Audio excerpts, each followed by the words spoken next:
2024년 12월 두바이 공항. 사우디 왕족이 한 남자를 보고 전용기를 멈췄습니다. 경호원 20명이 그를 에워쌌습니다. 왕자는 그의 앞에 무릎을 꿇고 울었습니다. 선생님, 드디어 찾았습니다. 제 인생의 은인입니다. 그 남자의 이름은 압둘. 평범한 사우디 엔지니어입니다. 50년 전 12살 사막 소년이었던 그에게 한국인이 책 한 권을 줬습니다. 그 책이 어떻게 수백 명의 인생을 바꿨고 왕자를 울렸을까요? 지금부터 그 기적 같은 이야기가 시작됩니다. 구독과 좋아요 부탁드립니다. 지금 시작합니다. 안녕하세요. 저는 압둘 알 파이잘입니다. 지금은 사우디 국영 석유공사의 부사장이지만 50년 전 저는 리야드 외곽 사막 마을의 가난한 소년이었습니다. 1974년 여름 제 고향 마을은 죽어가고 있었습니다. 우물이 말라버렸고 가축들이 하나둘 쓰러졌습니다. 아버지는 매일 30km를 걸어 물을 길어왔지만 그마저도 점점 힘들어졌죠. 마을 사람들은 회의를 열었습니다. 이제 이 땅을 떠나야 한다. 더 이상 여기선 살 수 없다. 어른들의 목소리에는 절망이 가득했습니다. 제 아버지도 고개를 떨구고 있었습니다. 그때 저는 12살이었습니다. 학교에 가고 싶었지만 물을 길어야 했습니다. 책을 읽고 싶었지만 양을 돌봐야 했습니다. 꿈이 뭐냐고 물으면 저는 대답할 수 없었습니다. 이 사막에서 꿈이란 사치였으니까요. 어느 날 지평선 너머에서 먼지구름이 일었습니다. 큰 트럭 10대가 우리 마을로 들어왔습니다. 마을 사람들은 두려워했습니다. 또 정부 사람들이 와서 우리를 쫓아내려는 건가? 하지만 트럭에서 내린 사람들은 정부 관계자가 아니었습니다. 동양인들이었습니다. 피부가 우리보다 조금 밝았고 눈이 작았습니다. 그들은 헬멧을 쓰고 작업복을 입고 있었습니다. 한 명이 어설픈 아랍어로 말했습니다. 안녕하십니까? 우리는 한국에서 왔습니다. 여기에 우물을 파러 왔습니다. 마을 사람들은 웅성거렸습니다. 한국? 그게 어디지? 우물? 여기서? 제 아버지가 앞으로 나갔습니다. 이방인들이여, 우리는 당신들에게 돈을 줄 수 없습니다. 우리는 가난합니다. 그러자 그 한국인이 손을 저었습니다. 아닙니다. 우리가 돈을 받으러 온 것이 아닙니다. 사우디 정부가 우리를 보냈습니다. 무료입니다. 무료? 마을 사람들은 서로를 쳐다봤습니다. 이해할 수 없었습니다. 왜 이 이방인들이 우리를 도와주려는 걸까요? 그날 저녁 저는 한국인들의 캠프를 몰래 지켜봤습니다. 그들은 텐트를 치고 기계를 내리고 있었습니다. 한 명이 저를 발견하고 손을 흔들었습니다. 저는 놀라서 도망치려 했지만 그가 무언가를 건넸습니다. 초콜릿이었습니다. 이름이 뭐예요? 그가 물었습니다. 압둘입니다. 제가 대답했습니다. 그는 웃으며 말했습니다. 저는 김반장입니다. 압둘, 우리가 여기 왜 왔는지 아나요? 저는 고개를 저었습니다. 김반장은 하늘을 가리켰습니다. 우리도 한때 당신들처럼 가난했어요. 물이 없어서 밥이 없어서 힘들었죠. 하지만 다른 나라 사람들이 우리를 도와줬어요. 이제 우리 차례예요. 압둘, 너는 꿈이 있니? 저는 잠시 망설이다가 말했습니다. 학교에 가고 싶어요. 엔지니어가 되고 싶어요. 김 반장은 제 머리를 쓰다듬었습니다. 그럼 내일부터 우리 옆에서 지켜봐. 엔지니어가 어떻게 일하는지 보여줄게. 그날 밤 저는 잠을 이룰 수 없었습니다. 가슴이 뛰었습니다. 희망이라는 것을 처음 느꼈습니다. 다음 날 새벽 4시 저는 캠프로 달려갔습니다.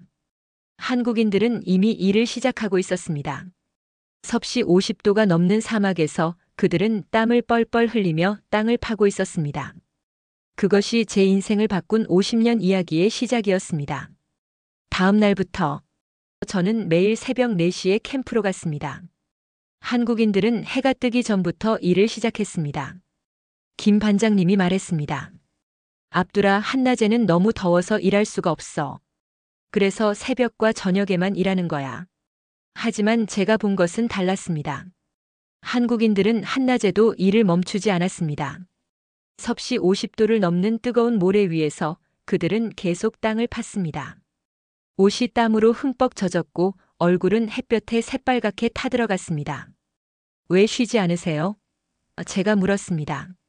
김 반장님은 물을 한 모금 마시고는 다시 삽을 들었습니다. 압두라, 우리가 하루 빨리 끝내야 너희 마을 사람들이 물을 마실 수 있잖아. 우리가 쉬면 너희가 목말라. 그 말에 저는 가슴이 뭉클했습니다. 이 사람들은 우리를 위해 자신의 몸을 혹사하고 있었습니다. 자기 나라도 아닌 이 뜨거운 사막에서 말이죠. 한국인들은 300명이었습니다.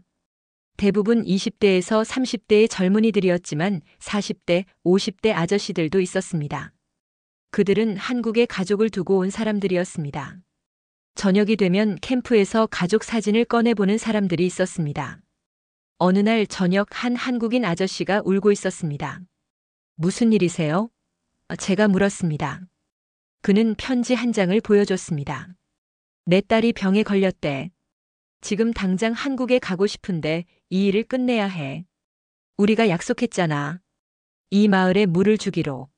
그 아저씨는 울면서도 다음 날 새벽 다시 일터로 나갔습니다. 저는 그날 처음으로 책임감이라는 것을 배웠습니다. 가족보다 자신보다 먼저 지켜야 할 약속이 있다는 것을 말이죠. 일주일이 지나자 기계가 고장났습니다. 한국인들은 밤새 기계를 수리했습니다. 불빛 아래서 그들은 땀을 흘리며 부품을 갈아 끼웠습니다. 마을 사람들이 걱정했습니다. 이제 포기하고 돌아가겠지. 하지만 한국인들은 포기하지 않았습니다. 사흘밤을 꼬박 세우고 그들은 기계를 고쳤습니다. 그리고 다시 땅을 파기 시작했습니다. 마을 사람들은 놀라워했습니다. 저 사람들은 대체 어떤 사람들이지? 제 아버지가 말했습니다.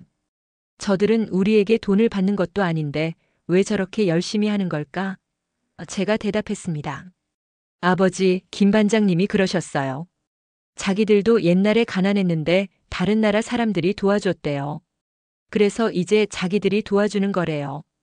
아버지는 고개를 끄덕였습니다. 그렇구나. 저 사람들은 은혜를 갚고 있는 거구나. 2주가 지나자 마을 사람들의 태도가 변했습니다. 처음에는 의심의 눈초리로 바라보던 한국인들을 이제는 존경의 눈빛으로 보기 시작했습니다. 마을 여자들은 한국인들에게 음식을 가져다 줬습니다. 아이들은 캠프 주위를 뛰어다니며 놀았습니다. 김 반장님은 저에게 말했습니다. 압두라, 너 도면 읽을 줄 아니? 저는 고개를 저었습니다. 그럼 내가 가르쳐 줄게. 이것 봐. 이게 우물의 설계도야. 여기가 깊이고 여기가 펌프야. 저는 눈을 반짝이며 들었습니다. 처음으로 제가 배우고 있다는 느낌을 받았습니다. 학교에 가지 못한 제가 진짜 엔지니어에게 직접 배우고 있었습니다. 한 달이 지났습니다. 드디어 땅속 깊은 곳에서 물소리가 들렸습니다. 한국인들이 환호했습니다. 물이다. 물이 나왔어. 마을 사람들이 달려왔습니다. 펌프가 가동되고 맑은 물이 솟아올랐습니다. 마을 사람들은 울었습니다. 제 아버지도 울었습니다. 저도 울었습니다. 한국인들도 서로 껴안고 울었습니다. 그날 저녁 마을에서는 큰 잔치가 열렸습니다. 양을 잡고 음악을 틀고 춤을 췄습니다. 한국인들과 마을 사람들이 함께 웃고 노래했습니다. 하지만 저는 알고 있었습니다. 이것이 끝이 아니라는 것을. 한국인들은 아직 떠나지 않았습니다. 그들에게는 더 큰 계획이 있었습니다. 우물이 완성된 다음 날 김 반장님이 저를 불렀습니다. 압두라, 너 정말 엔지니어가 되고 싶니? 저는 힘차게 고개를 끄덕였습니다. 네, 정말 되고 싶어요. 김 반장님은 가방에서 책 한 권을 꺼냈습니다. 낡은 공학 입문서였습니다. 이건 내가 한국에서 대학 다닐 때 보던 책이야. 너 아랍어 읽을 수 있지? 이거 아랍어 번역본이야. 너한테 줄게. 저는 그 책을 두 손으로 받았습니다. 제 인생에서 처음으로 받은 책이었습니다. 감사합니다, 김 반장님. 그는 제 어깨를 두드렸습니다. 압두라, 이 책 열심히 읽어. 그리고 공부해. 언젠가 너도 훌륭한 엔지니어가 될 거야. 그날부터 저는 매일 밤 그 책을 읽었습니다. 어려운 단어들이 많았지만 저는 포기하지 않았습니다. 김 반장님이 가르쳐준 대로 모르는 것은 표시해뒀다가 다음날 물어봤습니다. 한국인들은 우물 하나로 만족하지 않았습니다. 그들은 마을 곳곳에 더 많은 우물을 팠습니다. 그리고 관계 시설을 만들었습니다. 이렇게 하면 농사를 지을 수 있어요. 한국인 기술자가 설명했습니다. 저는 매일 그들을 따라다니며 배웠습니다. 어떻게 파이프를 연결하는지, 어떻게 펌프를 설치하는지, 어떻게 문제를 해결하는지. 한국인들은 저를 귀찮아하지 않았습니다. 오히려 친절하게 가르쳐 줬습니다. 어느 날 한국인 한 명이 열사병으로 쓰러졌습니다. 그는 40대 아저씨였는데 한낮에 너무 오래 일을 했습니다. 마을에는 병원이 없었습니다. 가장 가까운 병원은 50km나 떨어져 있었습니다. 한국인들은 즉시 그를 트럭에 싣고 병원으로 달렸습니다. 저도 따라갔습니다. 병원에서 의사가 말했습니다. 조금만 늦었어도 위험했습니다. 다행히 살릴 수 있을 것 같습니다. 그날 밤 병원 복도에서 한국인들은 모여 앉아 있었습니다. 모두 걱정스러운 표정이었습니다. 김 반장님이 말했습니다. 우리가 너무 무리하게 일했어. 이제부터는 한낮에는 꼭 쉬어야 해.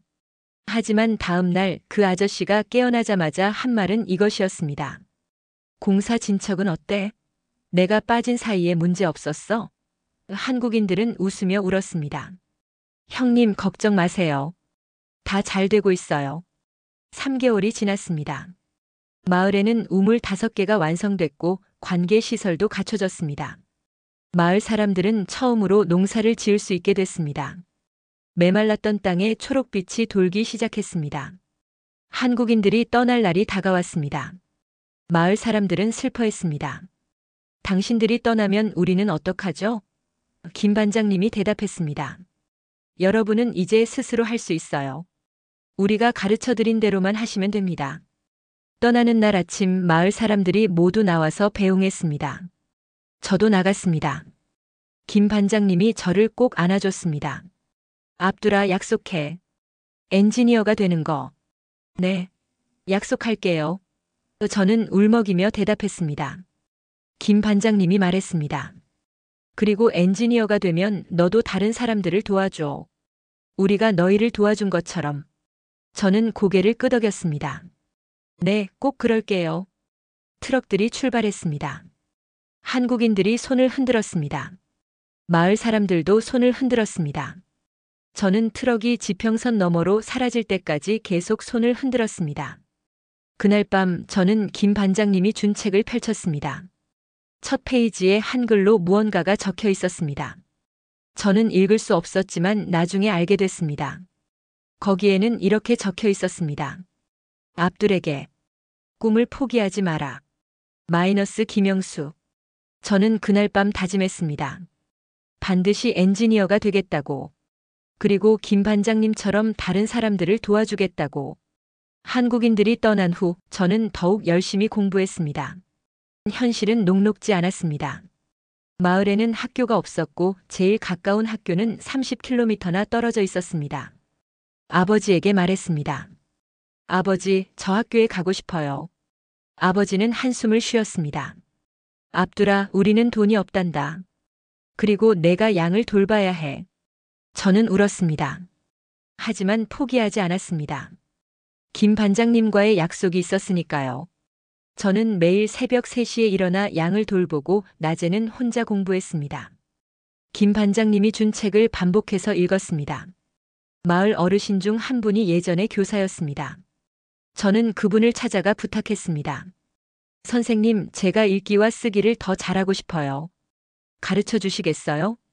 어르신은 제 간절함을 보고 고개를 끄덕였습니다. 1년이 지났습니다.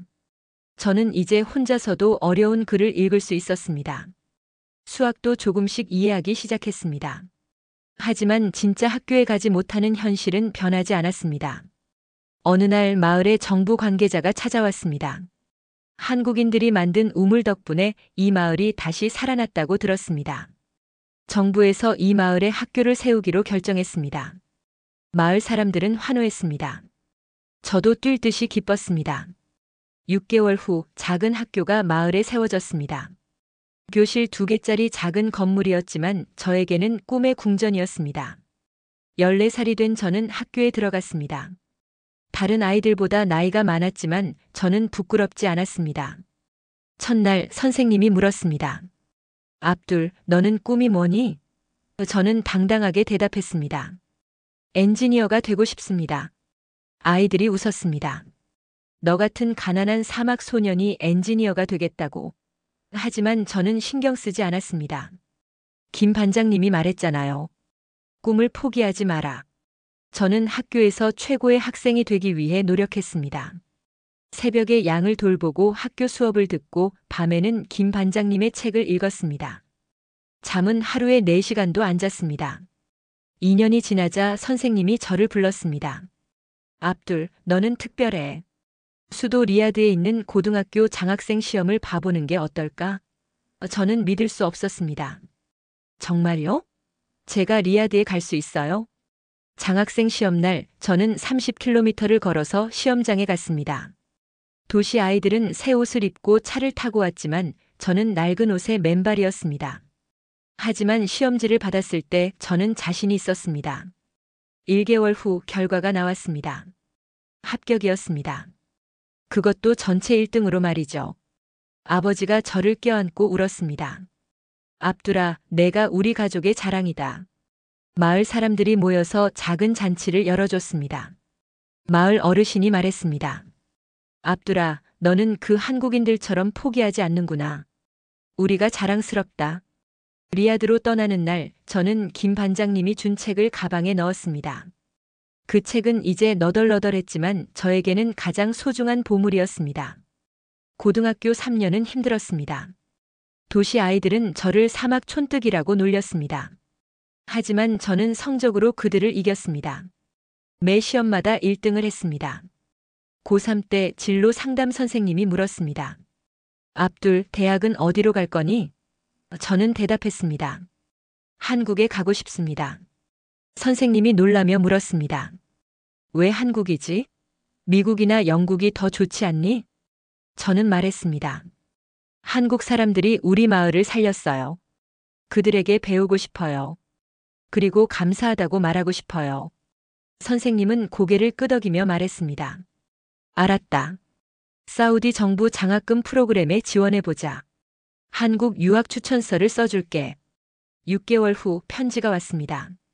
한국 서울대학교 공과대학 입학 허가서였습니다. 그리고 사우디 정부 전액 장학금이 포함되어 있었습니다.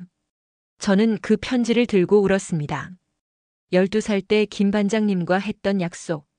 그 약속을 지킬 수 있는 기회가 온 것입니다. 아버지에게 편지를 보여줬습니다.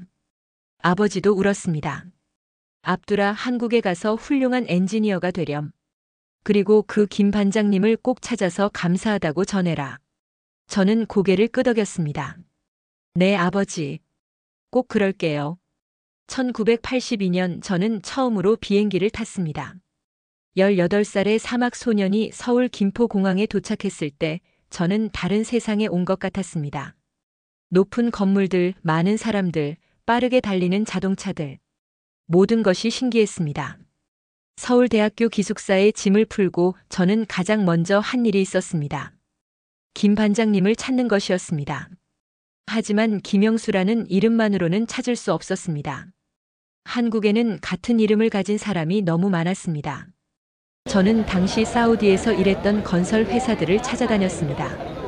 하지만 8년이 지난 후였고 많은 회사들이 문을 닫았거나 기록이 남아있지 않았습니다. 저는 실망했지만 포기하지 않았습니다. 대학 공부는 힘들었습니다. 한국어를 배우면서 동시에 공학을 공부해야 했으니까요. 하루에 18시간씩 공부했습니다. 다른 유학생들은 주말에 놀러 다녔지만 저는 도서관에 있었습니다. 1학년 겨울 방학, 저는 아르바이트를 시작했습니다. 건설 현장에서 일하면서 돈을 벌고 동시에 김 반장님의 흔적을 찾으려 했습니다. 현장 인부들에게 물어봤습니다. 1970년대에 사우디에서 일하신 분 아세요? 김영수라는 분인데요. 대부분 모른다고 했지만 어느 날 한 인부가 말했습니다. 김영수? 그 이름 가진 사람 많아. 근데 사우디 갔던 김영수 중에 유명한 사람이 한 명 있긴 해. 지금은 부산에서 작은 건설 회사 운영한다던데. 저는 즉시 부산행 기차표를 샀습니다.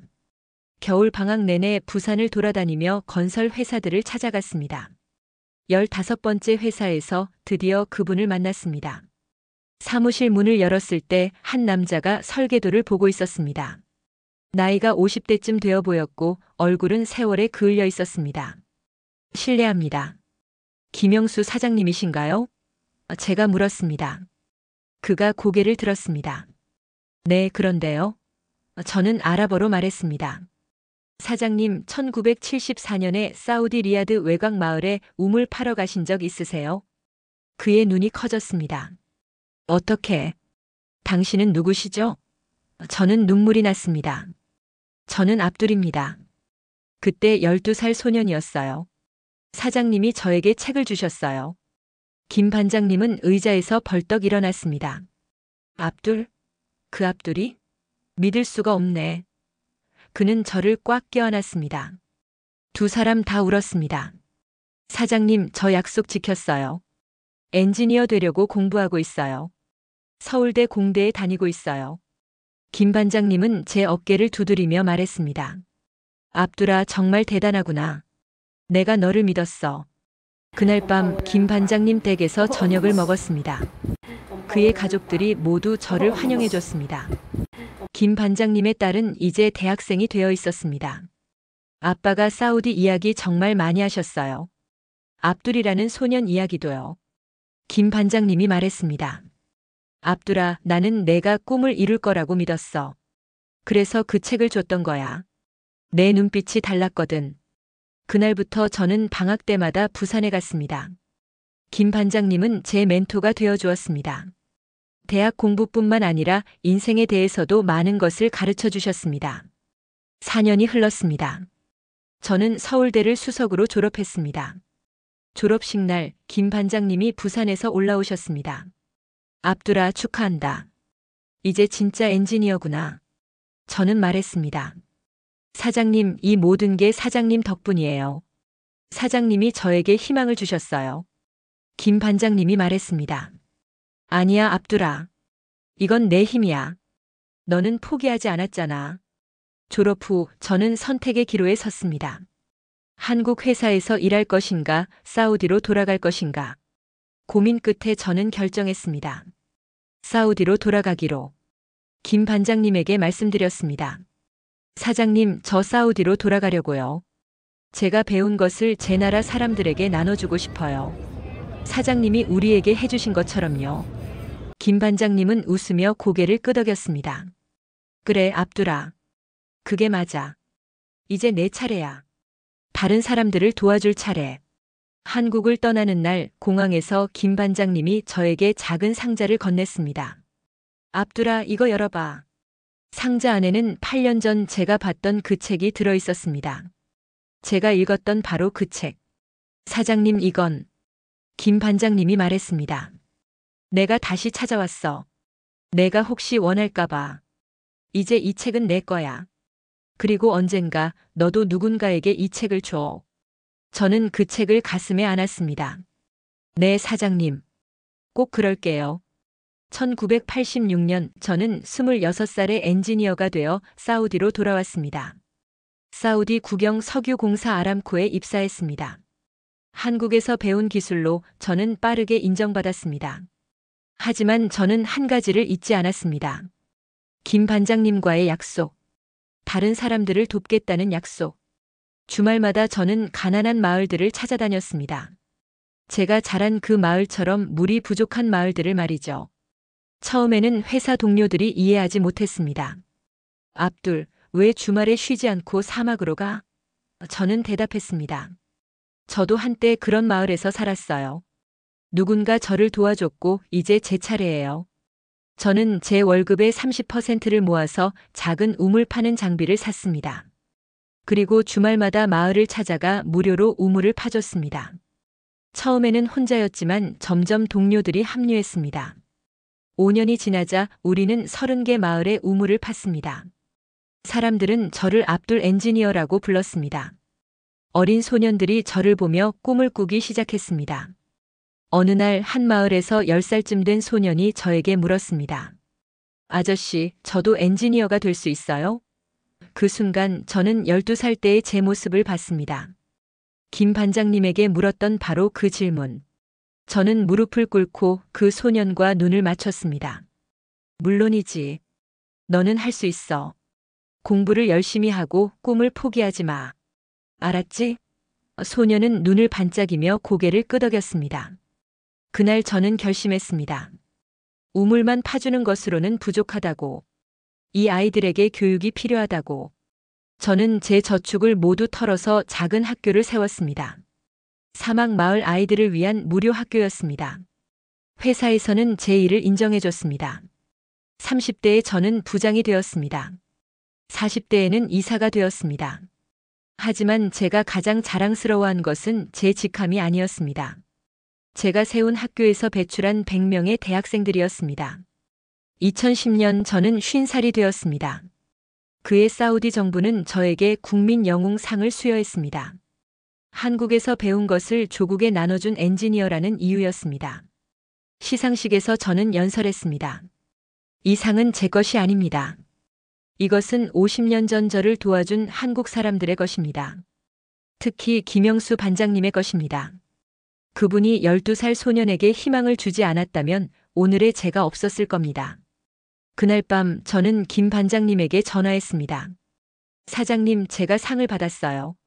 사장님 덕분이에요. 김 반장님은 웃으며 말했습니다. 압두라, 축하한다. 하지만 이건 내 노력의 결과야. 자랑스럽다. 그리고 김 반장님이 말했습니다. 압두라, 나 이제 나이가 많아. 70살이 넘었어. 언젠가 다시 만날 수 있을까? 저는 대답했습니다.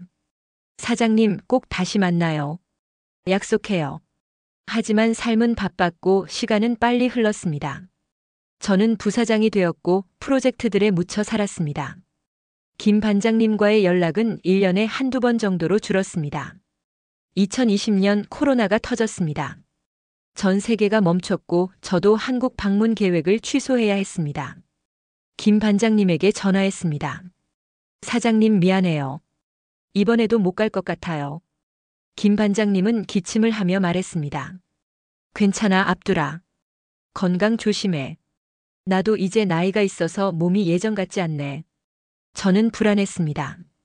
사장님, 제가 꼭 갈게요. 조금만 기다려주세요. 2024년 코로나가 끝나고 저는 은퇴를 앞두고 있었습니다. 62살이 된 저는 마지막으로 하고 싶은 일이 있었습니다.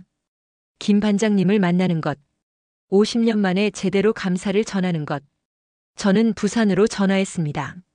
하지만 그 번호는 더 이상 사용되지 않았습니다. 회사에 전화했지만 그 회사는 문을 닫았다고 했습니다. 저는 당황했습니다. 김 반장님을 어떻게 찾을 수 있을까? 저는 한국 지인들에게 부탁했습니다. SNS에 글을 올렸습니다. 1974년 사우디에서 일했던 김영수 반장님을 찾습니다. 하지만 아무런 소식이 없었습니다. 몇 달이 지났습니다. 저는 포기하지 않았습니다. 매일 밤 기도했습니다. 신이시여, 제가 김 반장님을 만나게 해주세요. 두바이 공항이 기적 1500자. 2024년 12월 저는 두바이에서 열리는 국제에너지 컨퍼런스에 참석했습니다. 이제 은퇴를 3개월 앞둔 62살의 노인이 된 저는 이것이 마지막 국제 출장이 될 것이라고 생각했습니다. 컨퍼런스가 끝나고 귀국 비행기를 타기 위해 두바이 공항에 도착했습니다. 수속을 마치고 게이트로 걸어가는데 갑자기 누군가가 제 이름을 불렀습니다. 압둘 알 파이잘. 저는 돌아봤습니다. 한 젊은 사우디 남자가 서 있었습니다. 저는 왕실 비서입니다. 왕자님께서 당신을 찾고 계십니다. 저는 당황했습니다. 왕자님이요? 무슨 일로요? 비서는 말했습니다. 지금 즉시 따라오시겠습니까? 저는 비행기 시간을 확인했습니다. 아직 1시간이 남아 있었습니다. 알겠습니다. 비서를 따라 VIP 라운지로 갔습니다. 문이 열리고 20명의 경호원이 서 있는 방에 들어갔습니다. 그 한가운데 한 남자가 앉아 있었습니다. 40대의 사우디 왕족이었습니다. 그가 저를 보자마자 일어났습니다. 그리고 빠르게 걸어와 제 손을 잡았습니다. 압둘 선생님, 드디어 찾았습니다. 저는 어리둥절했습니다. 죄송하지만 저희가 아는 사이인가요? 왕자가 말했습니다. 선생님은 저를 모르시겠지만 저는 선생님을 압니다. 선생님이 제 마을에 학교를 세워주셨습니다. 1995년 리야드 남쪽 사막 마을에요. 저는 기억을 더듬었습니다. 아, 그 마을. 왕자가 고개를 끄덕였습니다. 네, 저는 그때 10살 소년이었습니다. 선생님에게 물었죠. 저도 엔지니어가 될 수 있어요? 라고. 제 심장이 뛰었습니다. 당신이 그 소년이었습니까? 왕자가 웃었습니다. 네, 선생님. 선생님 덕분에 저는 공부할 수 있었습니다. 영국에서 공학을 전공했고 지금은 사우디 국가 프로젝트를 총괄하고 있습니다. 저는 감동했습니다. 당신이 그렇게 훌륭하게 되었다니. 왕자가 말했습니다. 하지만 선생님, 저는 항상 궁금했습니다. 선생님은 왜 그렇게 하셨나요? 왜 우리 같은 가난한 마을을 도와주셨나요? 저는 잠시 침묵했습니다. 그리고 말했습니다. 저도 한때 당신처럼 가난한 소년이었습니다. 꿈도 없고 희망도 없었죠. 그런데 한국에서 온 사람들이 저를 도와줬습니다. 특히 김영수라는 분이 저에게 책을 주시고 희망을 주셨습니다. 왕자의 눈이 반짝였습니다. 김영수? 그분을 아직도 기억하시나요? 저는 고개를 끄덕였습니다. 매일 생각합니다. 그분을 다시 만나고 싶지만 연락이 끊겼습니다. 제가 찾지 못하고 있습니다. 왕자가 비서에게 뭔가를 지시했습니다. 비서는 노트북을 열고 타이핑을 시작했습니다. 5분 후 비서가 말했습니다. 찾았습니다. 김영수 78세, 현재 부산 요양원에 계십니다. 제 눈에서 눈물이 흘렀습니다. 정말입니까? 살아계십니까? 왕자가 제 어깨를 잡았습니다. 선생님, 제가 선생님을 한국으로 모셔드리겠습니다. 지금 당장요. 제 전용기로요. 저는 믿을 수 없었습니다. 하지만 제 비행기가. 왕자가 웃었습니다. 선생님, 선생님은 제 인생을 바꿔주셨습니다. 이 정도는 아무것도 아닙니다. 가시죠. 50년을 기다린 재회를 위해. 2시간 후 저는 왕자의 전용기에 타고 있었습니다. 마음이 떨렸습니다. 50년 만에 김 반장님을 만나는 것입니다. 그분은 저를 기억하실까요? 건강은 어떠실까요? 12시간 후 우리는 부산에 도착했습니다. 왕자가 저와 함께 요양원으로 갔습니다. 경호원 20명이 우리를 따랐습니다. 요양원 직원들은 당황했습니다. 김영수 어르신을 만나러 왔습니다. 제가 말했습니다. 직원이 안내했습니다. 3층 정원에 계십니다. 하지만 요즘 건강이 좋지 않으세요. 기억력도 많이 떨어지셨고요. 정원으로 올라갔습니다. 햇살 아래 휠체어에 앉은 노인이 보였습니다. 머리는 새하얗게 새었고 몸은 많이 야위어 있었습니다. 하지만 저는 알아봤습니다. 김 반장님이었습니다. 저는 천천히 다가갔습니다. 반장님. 제 목소리가 떨렸습니다. 노인이 고개를 들었습니다. 흐릿한 눈으로 저를 바라봤습니다. 누구시죠? 저는 무릎을 꿇었습니다. 반장님, 저예요. 압둘이에요. 1974년 사우디 사막에서 만난 12살 소년요. 반장님이 저에게 책을 주셨어요. 김 반장님의 눈이 천천히 초점을 찾았습니다. 압둘? 그 압둘? 그의 손이 떨리며 제 얼굴을 만졌습니다. 정말 압둘이니? 저는 울면서 고개를 끄덕였습니다. 네, 반장님. 저예요. 50년 만에 찾아왔어요. 감사하다고 말씀드리러요.